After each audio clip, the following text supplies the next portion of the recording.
In chapter 3, we learned how to think circumstantially, and it means this. There's only two types of evidence. There's direct evidence. That's eyewitness statements, guys, right? That's like me coming in and telling you, hey, it's raining outside. And then there's indirect evidence, meaning what? Like this would be everything but eyewitness accounts. So that would be like Miss Beth walking in with an umbrella and squeaky shoes and rain or wet water in my hair, and you guys could infer from what? That it was raining outside. Now, I didn't say anything, but that was indirect or circumstantial evidence that it was raining outside. Well, we use this when we're looking for the evidence for God. So, is there anybody alive from the start of the universe to tell us what happened? No. So we have to use indirect evidence to figure out the evidence for the beginning of the universe. Some of these evidences include the fact that we have a beginning. The fact that there's even a Big Bang Theory. Christians don't have a problem with the Big Bang Theory. In fact, we know that that's the effect. We just know that who's the cause. That's the evidence for God.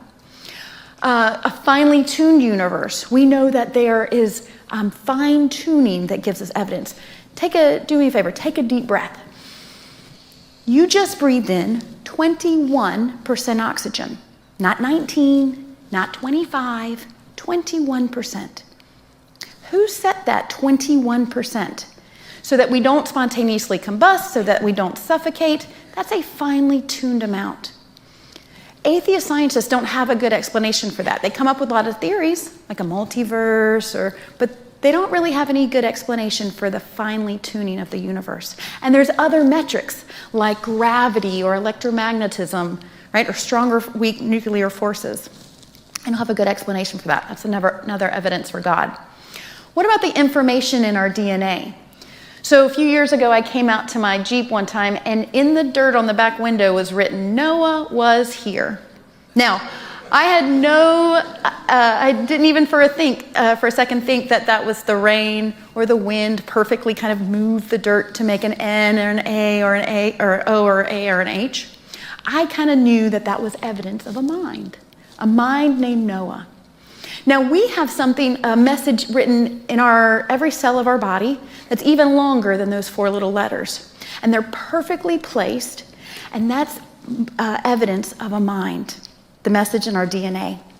And then finally, moral truths. That's another evidence for God. If we lived on a desert island with no government, no police force, no nothing, there would be things that we knew were wrong, even if there wasn't a law about it, right? It'd be wrong to hit our friend. It'd be wrong to take their backpack. It'd be wrong to be mean to puppies.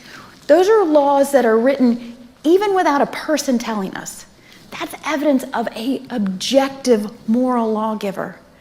Now that universe creator, fine tuner, moral lawgiver, that's what we mean by God.